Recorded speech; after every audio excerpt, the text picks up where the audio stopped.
Voilà pour le titre. Mesdames, Messieurs, bonsoir et bienvenue dans cette session d'information, un journal que nous ouvrons par ce communiqué du gouvernement de la République du Mali, communiqué ainsi libéré. Le gouvernement condamne vigoureusement l'attentat suicide perpétré ce samedi 28 septembre 2013 aux environs de 13 h par 4 terroristes devant le camp militaire de la ville de Tombouctou.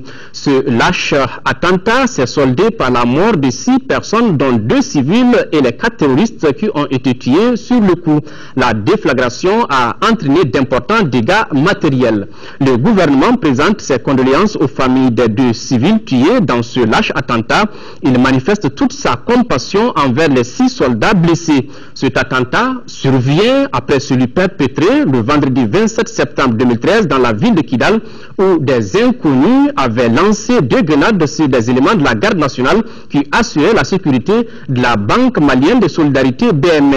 Le gouvernement exhorte la population à garder son calme. Des dispositions sont prises pour renforcer la sécurité sur l'ensemble du territoire national. Les investigations sont en cours pour rechercher les responsables de ces actes barbares. La multiplication de ces attentats démontre que la guerre contre le terrorisme n'est pas terminée et que la situation sécuritaire demeure fragile dans toute la zone sahélo-saharienne. Le gouvernement de la République du Mali exhorte la communauté internationale à lui apporter toute l'assistance requise pour mettre fin à ces fléaux mondiaux. Le gouvernement précise que l'attentat suicide d'aujourd'hui n'ébranlera pas sa volonté de rechercher avec détermination et patience une solution définitive à la grave crise qui secoue notre pays. Maintenant, nous allons tout de suite à Gao. Un attentat, on l'a dit, suicide a visé cet après-midi le camp militaire de Tombouctou. Donc, le bilan fait état de 4 assaillants tués et 2 civils morts. Ces derniers se trouvaient devant le camp au moment des faits. 6 éléments de nos forces armées de sécurité ont été blessés. Le gouverneur de région, la MINUSMA et l'opération Serval ont organisé une réunion d'urgence pour prendre des dispositions sécuritaires supplémentaires. Selon le colonel-major Mamadou Mangara, les patrouilles sont déployées pour démasquer d'éventuels complices. Le gouverneur de la région de Tombouctou est au micro de Adama Djimde.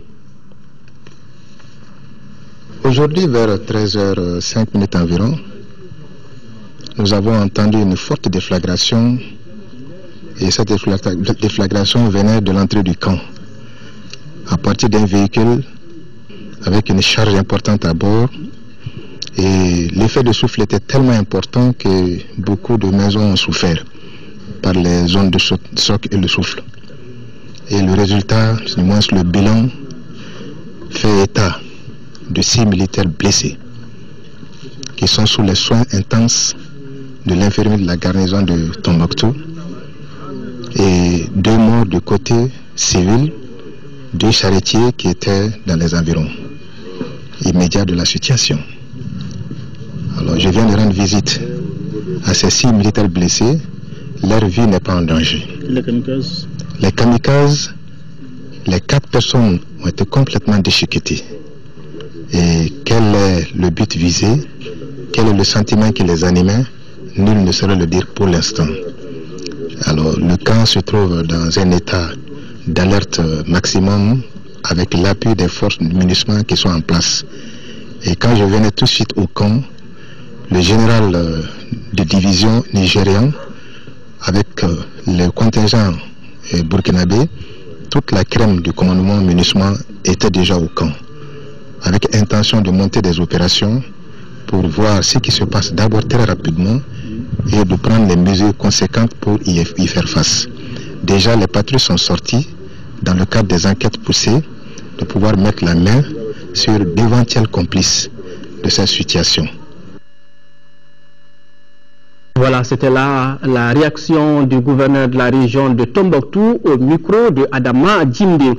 Autre réaction, c'est celle du représentant spécial du secrétaire général pour le Mali et chef de la MINUSMA, Bert Koenders, condamne l'attaque perpétrée aujourd'hui visant le personnel militaire des forces maliennes à l'entrée de leur base à Tombouctou. Il condamne fermement ce type d'attaque. Elle est inacceptable, a déclaré Koenders, avant d'ajouter que la MINUSMA continuera à soutenir le peuple malien et ses autorités pour que paix et stabilité soient restaurées sur l'ensemble du territoire du Mali. Activité du président de la République, le président Ibrahim Boubacar Keïta s'est entretenu aujourd'hui avec le secrétaire d'État adjoint américain. Au cours des échanges, il a été question de la reprise de la coopération entre le Mali et les États-Unis. Une relance des activités qui permettra à coup sûr de redémarrer les travaux de certains projets comme celui de Alatouna dans la zone office du Niger. Le monde des affaires s'est aussi intéressé au président Ibeka lors de ce voyage. Avec le nombreux contacts du président de la République, on peut dire sans risque de se tromper que le Mali signe son retour dans le marché international. Boubacar Touré, Brema Koulibaly. C'est un soutien de taille que vient d'avoir le président Ibrahim Boubacar Keïta, reçu ici par le secrétaire d'État adjoint américain. William Burns a réitéré au cours de leur entretien le soutien de Washington au Mali. La reprise de la coopération entre nos deux pays ouvre la voie au démarrage des anciens projets comme celui d'Alatona, a dit en substance M. Burns. Le chef de l'État, qui se réjouit de cette initiative, a rappelé les priorités de son gouvernement, à savoir le retour de l'état de droit, la bonne gouvernance et la réconciliation nationale. Le monde des affaires s'est intéressé également à Ibeka au cours de son séjour à New York. Le chef de l'État était l'invité d'honneur au siège du Nasdaq, la plus grande compagnie boursière du monde des matières premières. C'était à l'initiative du Global Health and Diplomacy, un centre qui offre une plateforme unique où les leaders mondiaux pour la santé peuvent collaborer avec d'autres intervenants pour régler les problèmes de santé mondiaux urgents. Tout un signe de retour du Mali sur le marché international. C'est un grand événement qu'on a fait en mettant ainsi les producteurs sur le Mali. Tous les investisseurs les plus importants du monde sont ici. C'est ici que se jouent les marchés les plus importants, les investissements les plus sensibles et les plus porteurs de l'avenir, notamment l'électronique, tout ce qui est fait le monde du domaine. Et que je sois leur invité est un signe de retour de confiance en le Mali. Et je souhaite que de plus en plus cela soit.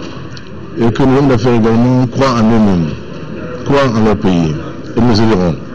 Nous les aiderons et trouverons également des partenaires pour les joint ventures.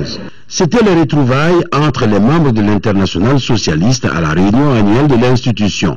Pour cette réunion annuelle, les socialistes ont échangé sur des actions à mettre en œuvre pour gagner de nouvelles démocraties dans le monde, sur des questions de liberté et des droits humains, ainsi que sur la promotion de la paix et de la sécurité dans le monde. La réunion de l'IS a félicité le président Keïta pour sa brillante élection à la tête du Mali. Celui-ci a de son côté remercié l'Internationale socialiste pour son appui à notre pays. Ibeka a promis de réunir la famille socialiste du Mali. À la réception offerte par le secrétaire général de l'Organisation pour la conférence islamique, la diversité ethnique et culturelle du Mali a résonné devant les chefs d'État et des personnalités de premier plan de la Oumma islamique. Un groupe musical du Mali composé d'artistes de toutes les régions a envoûté la salle par des mélodies qui chantent la paix et l'entente cordiale. Ces notes musicales sont en fait le début des préparatifs du festival sur le désert avec le retour de la paix dans notre pays.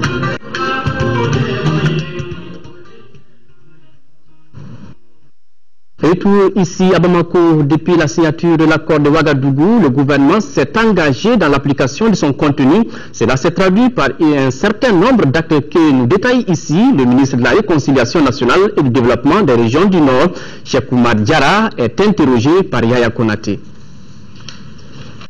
Nous sommes surpris dans la mesure où depuis que le gouvernement est en fonction, depuis le 8 septembre, nous avons pris un certain nombre de mesures visant à rétablir la confiance entre ces groupes et la République, notamment la libération de personnes qui étaient détenues. À ce jour, 32 personnes ont été libérées et le 18 septembre dernier, durant la réunion du comité de suivi, le gouvernement a remis à la MINUSMA et à la Croix-Rouge 12 personnes. Bon, sans compter que nous avons convoqué les états généraux de la décentralisation qui vont se tenir du 21 au 23 octobre. Nous avons également permis à ce que ces groupes armés qui s'étaient réunis à Bamako et qui avaient dans une déclaration reconnu l'intégrité territoriale du Mali, on a fait en sorte que ces groupes puissent rencontrer le président de la République le 17 septembre à Koulouba. Et lors de cette rencontre, le président leur a dit très clairement que tout peut être discuté sauf l'intégrité territoriale et l'unité nationale du Mali. les assises nationales vont se dérouler avant l'expiration du délai de 60 jours. Et avant cela, nous sommes en train de préparer un plan de développement accéléré des régions du Nord qui sera discuté durant ces assises. Dans le même temps, pour faire face au court terme, nous avons finalisé et adopté au niveau du gouvernement un programme d'urgence pour la reprise des activités dans le Nord. Le ministère de l'administration territoriale, tout comme le ministère de la Défense et de la Sécurité, sont en train de finaliser un plan de redéploiement des forces de défense et de sécurité et de l'administration et des services publics. Et il y a également le fait que nous sommes actuellement en train de discuter des termes de cantonnement. Le gouvernement a fait part à la MINUSMA et aux autres partenaires extérieurs qu'il était disposé à contribuer au financement dès que les critères de mise en œuvre auront été arrêtés. Donc il y a beaucoup de mesures qui sont en chantier et nous pensons que nous sommes dans la bonne direction et nous allons continuer dans cette direction. Malgré tout, on vous accuse de ne pas respecter vos engagements. Le gouvernement est accusé de ne pas respecter ses engagements. Qu'est-ce que vous répondez? Nous répondons par des faits. Donc les mesures de confiance, libération des prisonniers. Nous répondons par des faits et bonne disposition de toutes les autorités de la République, y compris le président, à aller dans le sens d'un accord qui permette une paix définitive. Donc, ce qui a permis donc la rencontre du 17 septembre à Koloba. Nous sommes en discussion pour définir les critères de mise en œuvre du cantonnement et nous avons dégagé une enveloppe financière pour contribuer au financement de ce cantonnement. Donc, je pense que nous sommes dans la bonne direction. Nous ne polémiquons pas, nous réalisons des faits pour montrer que nous voulons aller de l'avant et nous irons de l'avant. Et les groupes armés continuent de parler autonomie alors qu'à Bamako vous dites ce n'est pas une question négociable. Est-ce que tout ne vous oppose pas aujourd'hui? Est-ce que le processus n'est pas un peu compromis? Le processus n'est pas compromis du tout. Ce qui nous importe, c'est ce qui est écrit, ce sur quoi on convient. Ils ont adopté une déclaration ici à Bamako dans laquelle ils reconnaissent l'intégrité territoriale et l'unité nationale du Mali. Mais apparemment, vos interlocuteurs souffrent le chaud et le froid. Cela ne nous inquiète pas, cela ne nous effraie pas et cela ne va pas nous dérouter de la ligne directrice qui est la nôtre, qui est que nous allons trouver une solution positive et définitive à ce problème national. Mais est-ce que vous êtes confiant quand même face à des interlocuteurs qui disent aujourd'hui une chose et demain son contraire? Ce qui importe, c'est que à l'arrivée, il y a un accord de paix. Et je pense qu'à l'arrivée, nous aurons un accord de paix définitif, global, durable, qui permettra au pays de se lancer dans la voie du développement et de retrouver la confiance en lui-même, de rétablir la confiance entre les fils de toute la nation, de se réconcilier avec lui-même et de réconcilier les fils de la nation avec le pays. Donc vous ne craignez pas aujourd'hui une reprise des hostilités malgré souvent une rhétorique guerrière de la part de vos interlocuteurs? Non, pas du tout. Pas du tout. Toutes les dispositions internationales, la présence de la MINUSMA, de Serval, les résolutions du Conseil de sécurité des Nations Unies, tout cela indique que nous allons dans la bonne direction et je ne pense pas qu'il y aura une reprise d'affrontement parce que les conditions n'existent pas tout simplement. Il peut y avoir des accrochages, mais il ne peut pas y avoir d'affrontement qui aille au-delà d'accrochage. Pas de changement en vue, on ne se reproche rien, donc on maintient le cap. Non, nous avons un cap qui est, nous allons avoir un accord de paix définitif global et cet accord-là, nous l'obtiendrons parce que nous sommes déterminés à aller de l'avant sans tenir compte des aléas ici, par-ci, par-là et parce que c'est pour le bien du Mali, c'est pour le bien de la sous-région. Et qu'est-ce que vous entendez faire concrètement pour ramener vos interlocuteurs à la table de négociation? En fait, il n'y a pas de discussion rompue, nous avons des contacts informels avec eux. Donc quand le moment viendra, on aura des contacts formels qui vont permettre d'aller dans un cadre plus formel, d'aller de l'avant. En 5e région, environ 350 déplacés viennent de prendre le départ pour les régions de Tombouctou et Gao. Il s'agit d'un retour volontaire qui s'inscrit dans le cadre du projet Yehugei, qui veut dire en Swahili retour chez soi. C'est un projet de Ndamali. Reportage Moustapha Doumbia. Elles sont 237 personnes réparties entre 51 ménages à prendre le départ par bateau ce jeudi pour la région de Tombouctou. Au même moment, 120 autres personnes s'apprêtent à retourner à Gao par bus. Ces deux opérations s'inscrivent dans le cadre du projet Yehugei de Ndamali. Ce projet Yehugei, qui veut dire retour au bercail en langue soraï, c'est un projet que nous avons formulé pour aider le gouvernement à faire retourner de façon volontaire les déplacés internes qui étaient à Mopti et au niveau de la région de Ségou, notamment à San et Toumia. Il y a aussi une autre composante de ce projet qui va concerner une fois des retours au niveau de Gao et Tombouctou, comment faire en sorte que nous puissions aider ces populations à s'insérer normalement. Le projet Yehugei de Ndamali envisage d'accompagner au total 4500 déplacés, dont 2500 dans la région de Mopti. Vraiment, on est très content avec ça. Actuellement, on est décidé de retourner chez nous. L'initiative d'Ndamali cadre avec les plans d'action du comité régional de crise. Le plan d'action donc prévoit l'accompagnement de ces populations de retour dans leurs ménages respectifs. Accompagnement en ce sens d'appui pour le transport, mais aussi à leur arrivée déjà des cash transferts qui va être mis à leur disposition sur place en vue de faire face aux besoins urgents. À noter que d'autres départs seront organisés par Ndamali dans les semaines qui suivent. Toujours à Mopti, les associations Guinadogon et Tabital Poulakou viennent de procéder à la restitution des résultats d'un processus de dialogue intercommunautaire et de réconciliation entrepris depuis un certain temps dans le cercle de Douanza. Après 15 jours de débat entre les différentes communautés, elles s'engagent désormais à se pardonner et à marcher ensemble vers le développement de leur terroir. Compte rendu, Yacouba Maïga. Après les difficiles moments de crise que le cercle de Douanza vient de traverser, une mission de conciliation des associations culturelles Guinadogon et Tabital Poulakou ont sillonné certaines communes de la localité en vue de favoriser la réconciliation et la cohésion sociale. Cette démarche novatrice a permis de mieux comprendre les conflits qui sévissent dans la zone, leurs causes profondes et la manière dont ils peuvent être résolus. Nous sommes venus voir nos parents et les demander à se réconcilier. Ils ont effectivement compris et ils ont adhéré à notre idée. Nous prenons l'engagement pour que nous puissions faire en sorte que les populations, quelles que soient leurs origines, puissent fraterniser davantage et faire en sorte que le bon vivre qui était là auparavant, nous puissions le retrouver. Les mécanismes traditionnels de règlement des conflits privilégiés par les deux associations avec l'appui de l'USAID à travers le programme d'appui à la transition au Mali ont pourtant porté leurs fruits. L'exemple concret de cette réussite est la réconciliation des communautés Dogon et Peul de Mondoro qui ont accepté de mettre fin à un conflit vieux de 14 ans. On l'a dit, on le fait et on l'a fait pour de bon. Et nous voulons que le Mali tout entier prenne cet exemple.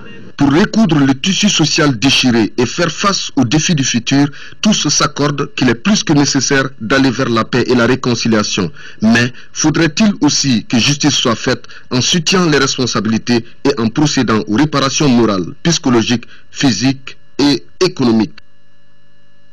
Autre grand titre de ce journal, la fourniture en électricité de la ville de Gao est une préoccupation qui tient à cœur les agents de EDMSA. C'est pourquoi la représentation régionale de la structure travaille d'arrache-pied pour réussir ce challenge. Aujourd'hui, le système de distribution de l'électricité a connu une amélioration nette. Lisa Kone et Djibril Bagayoko, reportage. Depuis la libération de Gao à la semaine dernière, l'électricité était encore une denrée rare dans la cité des Askia, pour la simple raison qu'elle n'était fournie que pendant les soirs de 18h30 à 22h30, 4 nuits sur 7. Cette distribution était due à la vétusté des machines qui n'ont reçu aucun entretien tout au long de l'occupation. À cela s'ajoute la destruction du réseau de distribution à plus de 70%. Conséquence, arrêt de 4 générateurs sur 7. Mais présentement, les progrès sont visibles. Avec le dépannage d'un de nos 7 groupes, parce qu'on avait 3 groupes qui étaient disponibles sur 7, Et maintenant, on vient de mettre en marche un 4e groupe. C'est ce qui nous a permis d'avoir une capacité un peu plus grande. Et depuis, on donne de l'électricité à l'ensemble de la ville pratiquement. Parce que je dis pratiquement parce qu'en début de nuit, nous délestons encore quelques 400 kW. Je pense qu'il y a quand même une avancée significative parce que c'est en fait, comparativement, en tout cas jusqu'à un délai très proche, il y a eu quand même de l'amélioration.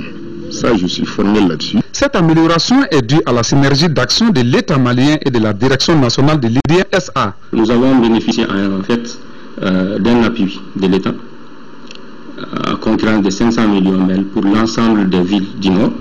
Donc c'est dans ce cadre-là que nous nous sommes efforcés de faire quelque chose pour que effectivement certains services qui jouent un rôle déterminant dans la reprise de l'activité économique de la ville, donc pour que ceci puisse fonctionner.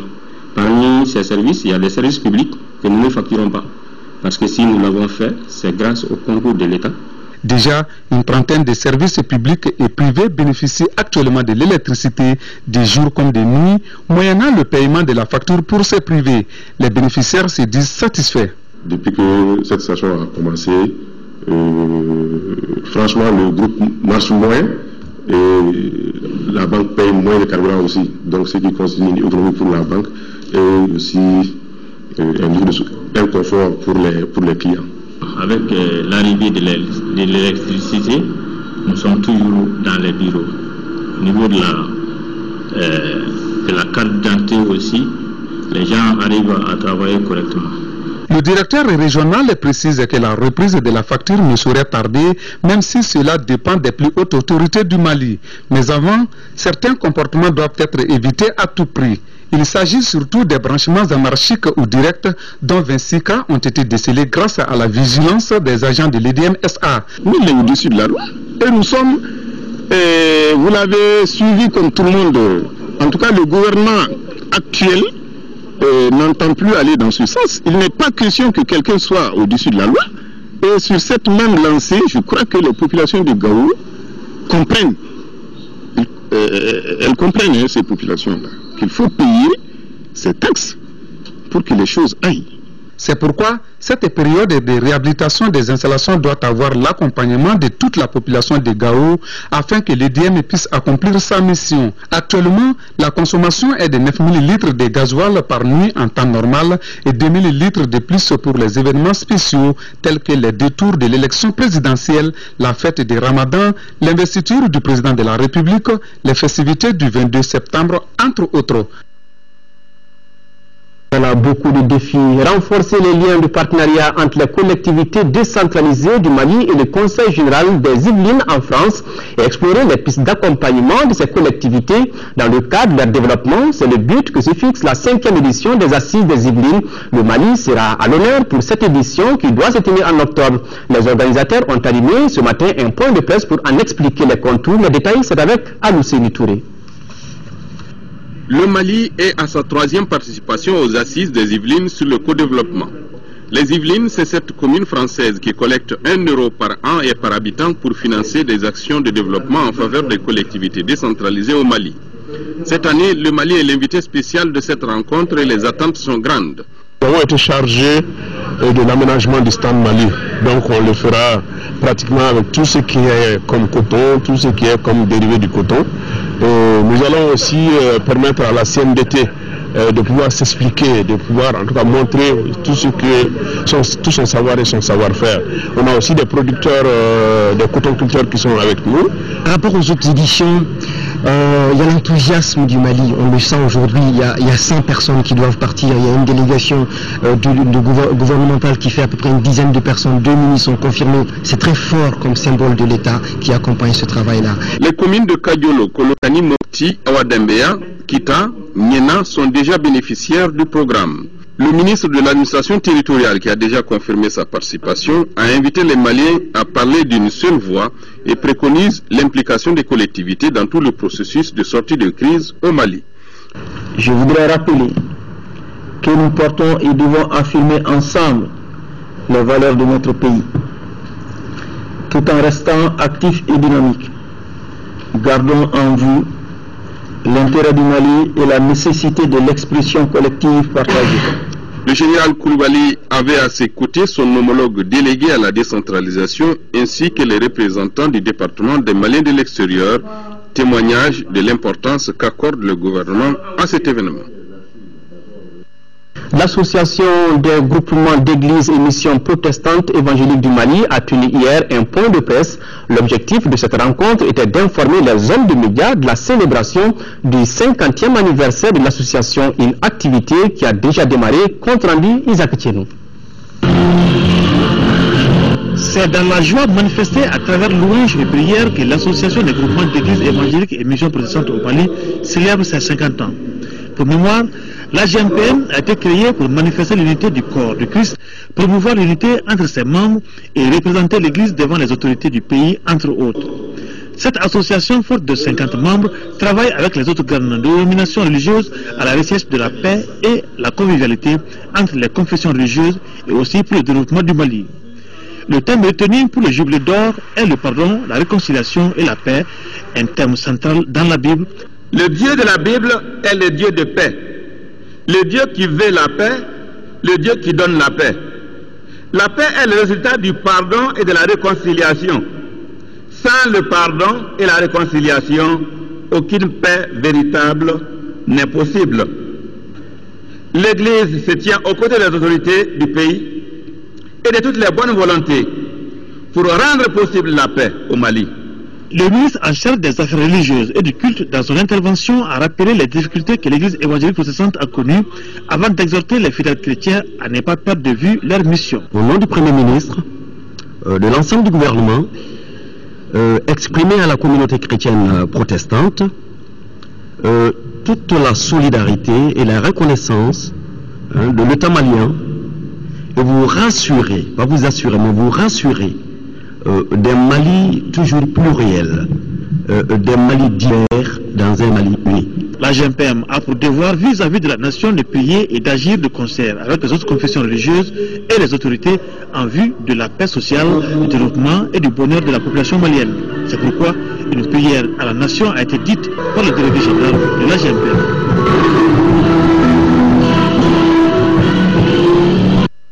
Malgré les difficultés rencontrées en 2012, le Fonds auto-renouvelable pour l'emploi phare a atteint un taux de réalisation de son programme de 51%. 63 projets PME permis ont été garantis et 71 cautions ont été délivrées pour un total de 248 500 000 francs CFA. Le compte rendu, c'est avec Boubacar Sissoko. Cette 29e session ordinaire du Conseil d'administration du Fonds auto-renouvelable pour l'emploi phare a examiné le rapport d'activité de l'exercice de 2012. Malgré la crise qu'a connue le Mali, le phare a exécuté son programme d'activité de 2012 à hauteur de 51%. Cette crise sans précédent a également rappelé la direction aux indispensables disciplines de base du métier de la garantie et l'impérieuse nécessité d'assurer un suivi encore plus strict des risques. Conformément au programme d'activité de 2012, des résultats assez satisfaisants ont été atteints. Dans le domaine de la création et du développement des entreprises, 63 projets ont été garantis et 71 cautions ont été délivrées pour un coût total de 248 500 000 francs CFA, favorisant la création et le renforcement de 215 emplois permanents et 402 emplois jours. Ces résultats encourageants doivent être renforcés afin que le phare relève le défi de la promotion de l'emploi jeune au Mali, estiment les administrateurs. Pour répondre à cette préoccupation majeure, l'administration de la structure ne manque pas d'initiatives. En termes de perspective, nous comptons vraiment sur une bonification du fonds. Ceci nous permettra d'atteindre le maximum de jeunes et de pouvoir vraiment garantir le nombre d'entreprises. Pour rappel, l'exercice de 2012 s'est soldé par un bilan de plus de 2 606 millions de francs CFA, contre environ 2 470 millions de francs CFA en 2011. Activité syndicale maintenant. Le syndicat national de l'éducation et de la culture SNEC a tenu ce matin à la Bourse du Travail un meeting d'information sur l'évolution de la situation des enseignants des écoles privées. Les syndicalistes comptent sur la solidarité des uns et des autres pour améliorer les conditions de vie et de travail des enseignants. Adama Kodjo. 2 points étaient inscrits à l'ordre du jour de ce meeting du syndicat national de l'éducation et de la culture SNEC. Il s'agit de la convention collective des enseignants des écoles privées dont le texte est en cours d'élaboration et des conditions de vie et de travail des adhérents du SNEC. Le niveau bas des salaires, le retard des salaires, le non-paiement des salaires pendant les vacances, le refus d'embaucher et payer à la tâche, le refus d'inscription à l'INPS et à l'AMO, les classes non conformes à la norme, l'éclairage et le mobilier défectueux. Le tableau est triste et pour l'améliorer, les responsables du mouvement prônent la mise en place d'un bureau syndical dans toutes les écoles privées du Mali et la solidarité entre les enseignants. Commençons ce combat de façon démocratique. Nous le commençons en conformité avec les textes qui régissent le droit de se syndiquer, le droit d'aller à la grève, le droit d'aller et de revenir, le droit de donner son opinion, ses observations. Au cours de la rencontre, les intervenants ont dénoncé les menaces de licenciement et de mutation arbitraire proférées contre des enseignants dans certaines écoles privées. Nous passons à l'activité politique. Plus de 5 millions de Guinéens étaient appelés aujourd'hui à voter pour 114 députés devant siéger à l'hémicycle au Mali. Cette journée électorale devait mobiliser plus de 8200 électeurs répartis entre 9 bureaux de vote. Les électeurs ont pu accomplir en toute quiétude leurs devoirs citoyens sous la supervision des forces de l'ordre. Reportage Abdelman Maïga. Pour ces élections législatives, plus de 8200 électeurs guinéens étaient appelés aux urnes. Répartis sur les 5 millions de votants en Guinée-Conakry, doivent élire 114 députés. Pour la réussite de ce scrutin, la représentation diplomatique de la Guinée au Mali a pris des dispositions, parmi lesquelles la multiplication des centres de vote qui, selon l'ambassadeur, favoriserait le rapprochement des centres de vote des électeurs. Le bureau a été ouvert à partir de 7 h du matin. Les choses se sont passées dans les conditions les meilleures. Il n'y a pas eu de problème majeur grave. Les gens votent normalement dans la discipline et il n'y a pas de contestation pour le moment. Nous avons bon espoir que cela continue. Réussite des élections législatives libres et apaisées, tel semble être le credo du gouvernement du professeur Alpha Condé. Fort de cette assertion, une équipe de la CENI guinéenne séjourne depuis bientôt 10 jours au Mali. Cette équipe est chargée de la correction des anomalies constatées et la supervision de cette journée électorale. Un ensemble d'actions qui ont eu pour résultat le bon déroulement de ces opérations de vote. Aujourd'hui, j'ai une fierté, c'est que vraiment ces élections étaient très attendues et la transition n'est pas encore achevée. Avec ces élections, nous allons achever la transition et passer à la seconde étape, qui est l'étape du développement. L'organisation de cette journée a bénéficié du soutien des plus hautes autorités maliennes. Des éléments des forces de sécurité ont été déployés au niveau des 9 centres de vote retenus pour la circonstance. Près de 10 millions de francs CFA, c'est la valeur du don, composé essentiellement de produits vivriers que 2 sociétés agroalimentaires de la place viennent de mettre à la disposition des victimes des inondations survenues à Bamako et Koulikoro. Fatoumata Kone. Le pied dans l'eau, le village de Banankoro, situé à 15 km de Bamako sur la route de Koulikoro, a été victime de son sort à cause de sa situation géographique. Inondé le 15 septembre, le village a subi des dégâts énormes, des maisons tombées, des enfants touchés par des maladies, entre autres. Pour faire face à cette situation, NBB apporte son soutien aux sinistrés de la localité. La direction de NBB a offert des casiers de boissons, des bidons d'eau minérale, des sacs de riz et une enveloppe symbolique. Coût total du don, près de 7 millions de francs CFA. Dans le cadre du bon voisinage, on a jugé nécessaire de venir quand même les aider et d'apporter aussi notre contribution pour vraiment alléger leur souffrance. Il se trouve qu'aujourd'hui, NBB est la toute première structure industrielle qui apporte ce don à ces sinistrés. Ils avaient abandonné le campement et il se trouve que ce campement, c'est leur lieu de travail. C'est des pêcheurs, ils vivent de cela. Et ça fait 10 jours qu'ils ne travaillent pas. Ils étaient dans le besoin. Cette marque de solidarité a fait des heureux dans ce village. Et les habitants de Banankoro souhaiteraient que de tels gestes se répètent dans les jours à venir. Autre geste de solidarité, c'est celui de Cheikh Filimadi Aïdara qui a remis des dons composés de 10 tonnes de céréales, une enveloppe de 250 000 francs CFA, des médicaments et des jouets pour enfants aux sinistrés de l'école Baber Santara de la commune 1 du district de Bamako. Voilà un geste de Cheikh Filimadi Aïdara.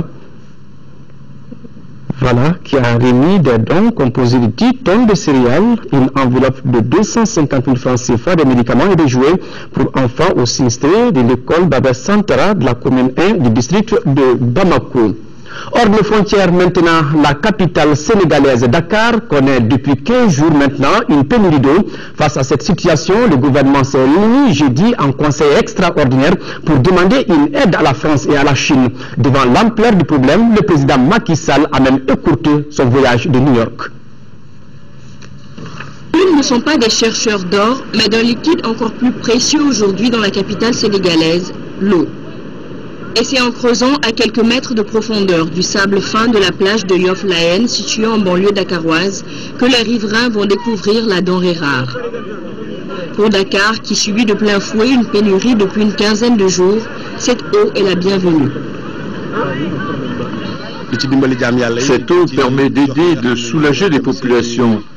Elle sert dans les maisons, à laver les toilettes, faire le linge et tout le reste. Et puis plus on creuse, plus l'eau qui sort est de bonne qualité. Donc cette eau-là, on peut l'utiliser pour boire et faire le nécessaire à la maison. On peut se laver avec. Oui, c'est buvable. Cette méthode de recherche de l'eau se pratique de plus en plus aujourd'hui sur une grande partie du littoral dakarois. Mais pas sûr que cette eau soit propre à la consommation. Donc je pense que ça doit être l'eau de la nappe phréatique. Par contre, cette eau-là serait considérée comme une eau de pluie. Et l'eau de pluie n'est pas une eau aussi potable que ça. Ce qui fait que cette eau-là peut entraîner des risques graves sur le plan sanitaire. Parce que ces gens-là peuvent avoir des intoxications liées à la consommation de cette eau-là, comme des vomissements, des diarrhées. Le gouvernement sénégalais, réuni en conseil extraordinaire des ministres dans la nuit de ce jeudi, a décidé officiellement de demander l'aide de la France et de la Chine. En attendant, les camions-citernes continuent d'effectuer des rotations afin d'alimenter les quartiers en eau potable. De l'eau à Dakar, de l'eau également à Bamako, on en a également besoin. WaterAid a tenu jeudi dernier la session de lancement de son projet Yinisania. Cette session, qui a regroupé les responsables de l'ONG et ses partenaires, a permis de définir la feuille de route du projet. Compte rendu, Isaac Tieni. Cette session marque le départ pour ce nouveau projet de WaterAid au Mali. Dénommé Yinisania, ce programme vise à améliorer l'assainissement et l'accès à l'eau potable dans 10 communes du Mali réparties entre les régions de Ségou, Koulikoro et Mopti. La session regroupe les ONG partenaires chargés de la mise en application du projet. Pendant ces 2 jours, vous vous êtes engagés, nous nous sommes engagés déjà au niveau de WaterAid, mais aussi au niveau des partenaires, devant la fondation Big Lottery, pour dire voilà ce que nous voulons faire pendant 3 ans. En mettant en œuvre ce projet de 3 ans, je vous encourage, WaterAid et ses partenaires, à prendre en compte les aspects inclusion. En faisant des infrastructures, que nos infrastructures soient inclusives, que nos messages de sensibilisation soient des messages inclusifs. Cette session devrait permettre à ceux-là chargés de la mise en route de Yinisania de comprendre davantage les stratégies de mise en œuvre de ce projet qui durera 3 ans. Une bonne eau est gage de santé. Justement, la santé constitue un des volets sensibles dans l'organisation du Hajj.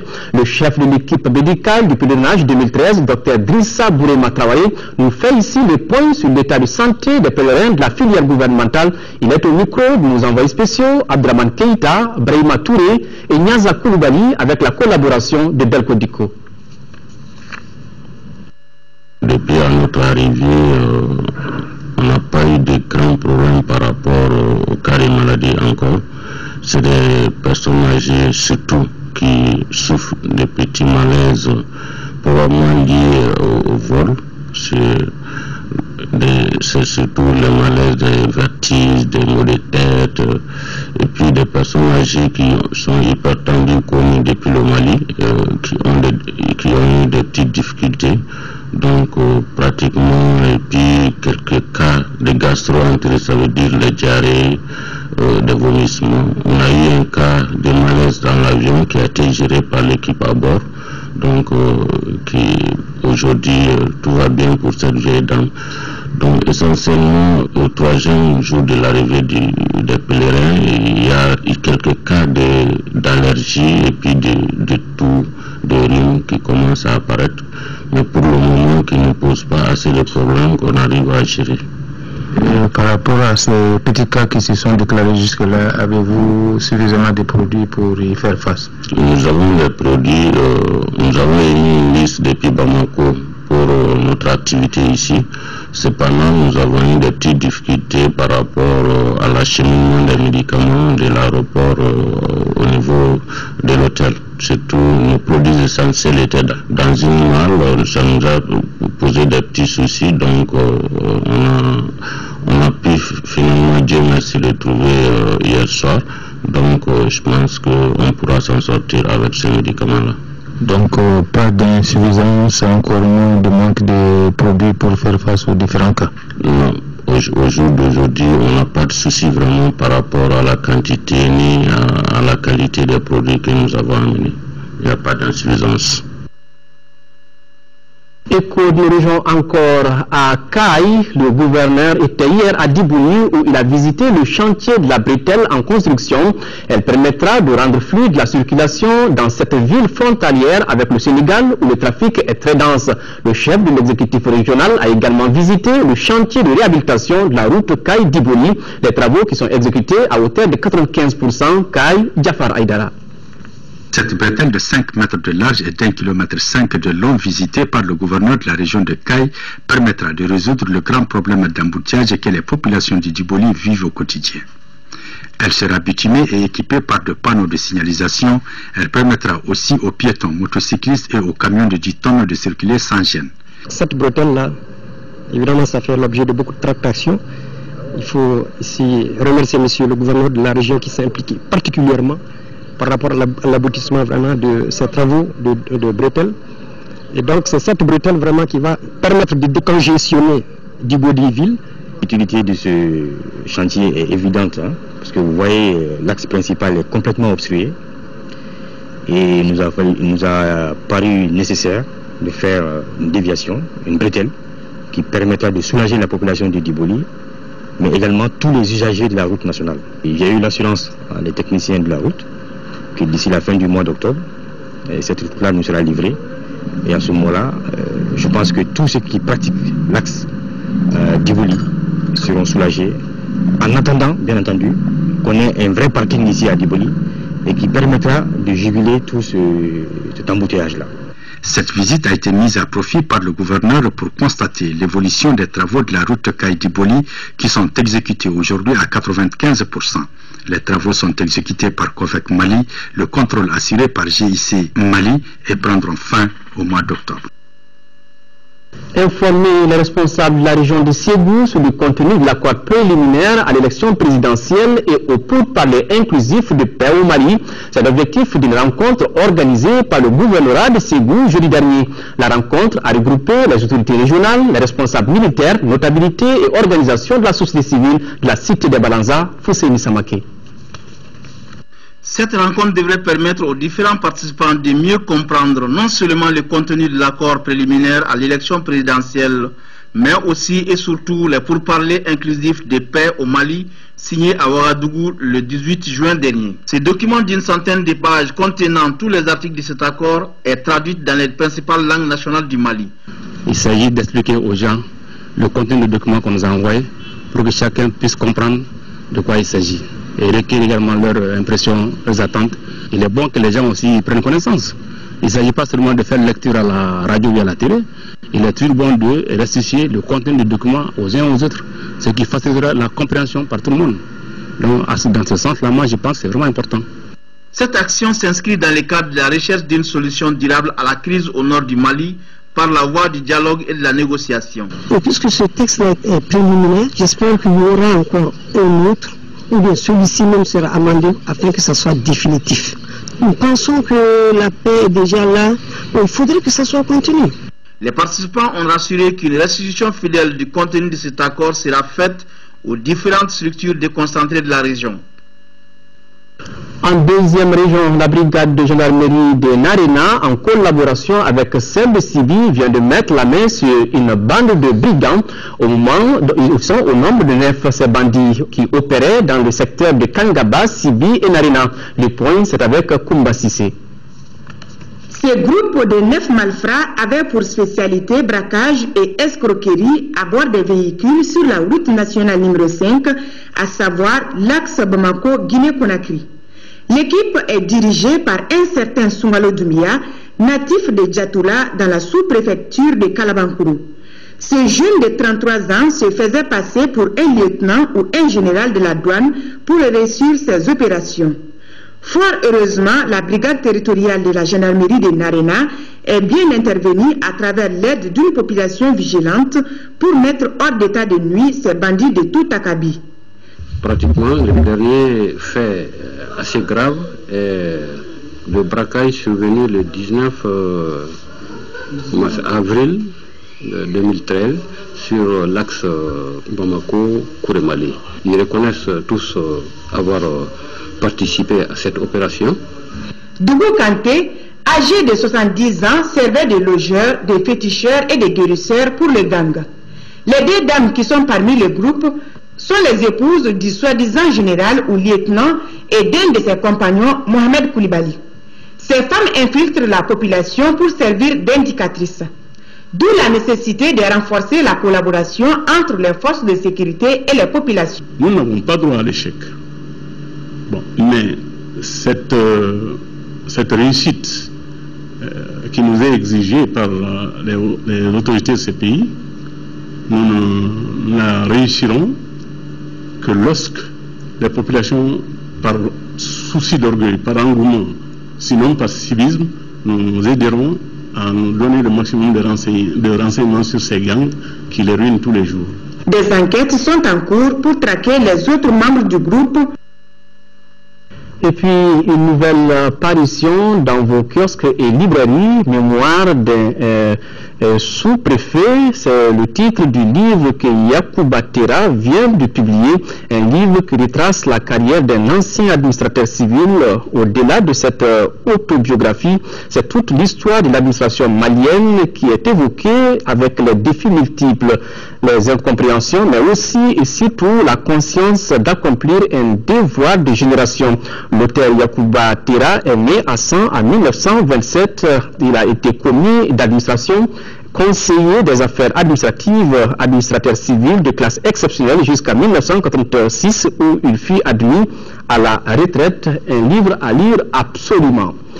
Avant de nous quitter, quelques annonces. Le Mali vient de célébrer le 53e anniversaire de son indépendance, une occasion pour le RTM de revisiter les 70 ans de colonisation et les premiers pas du Mali indépendant. À cette occasion, l'interview de la semaine a reçu un grand témoin de ce acteur politique de l'époque en la personne d'Amadou Seydou Traoré.